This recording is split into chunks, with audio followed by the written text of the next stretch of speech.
Assalamualaikum warahmatullahi wabarakatuh. Jumpa lagi dengan Dr. Tiara Puspa. Kali ini saya masih menjelaskan bagian dari pengadaan tenaga kerja.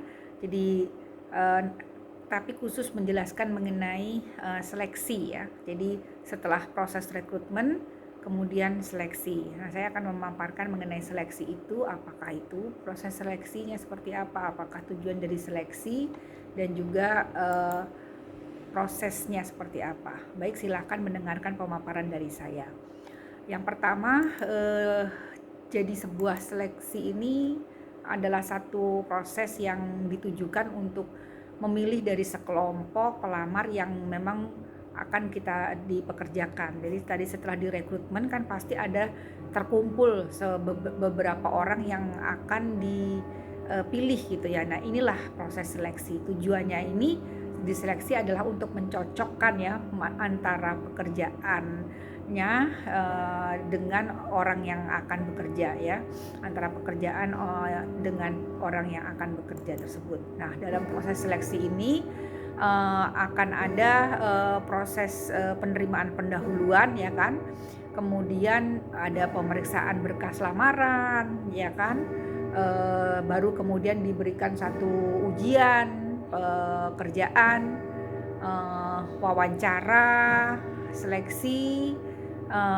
pemeriksaan latar belakang, referensi, ya. Kemudian ada tes kesehatan, wawancara dengan atasan langsung, penjelasan mengenai tugas dan tanggung jawab karyawan, serta baru keputusan untuk diterima ataukah ditolak. Nah, jadi itulah dari proses seleksi. Nah, setelah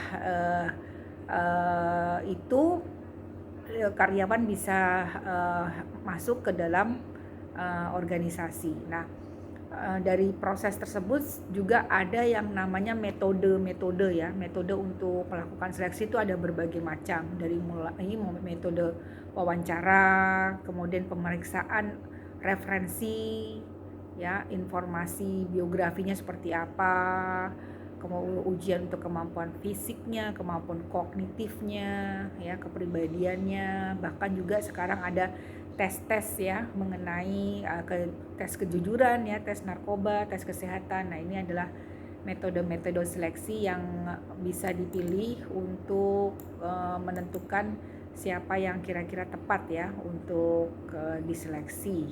Baik. Lanjutnya juga kita akan melihat mengenai faktor lingkungan ya yang mempengaruhi terjadinya proses seleksi ya. Nah, itu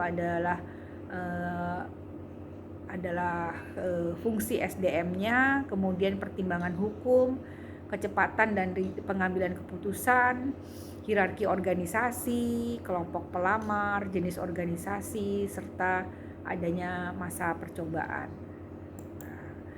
Nah, oke, baik, demikian pemaparan dari saya untuk proses seleksi, semoga dapat dipahami. Terima kasih. Assalamualaikum warahmatullahi wabarakatuh.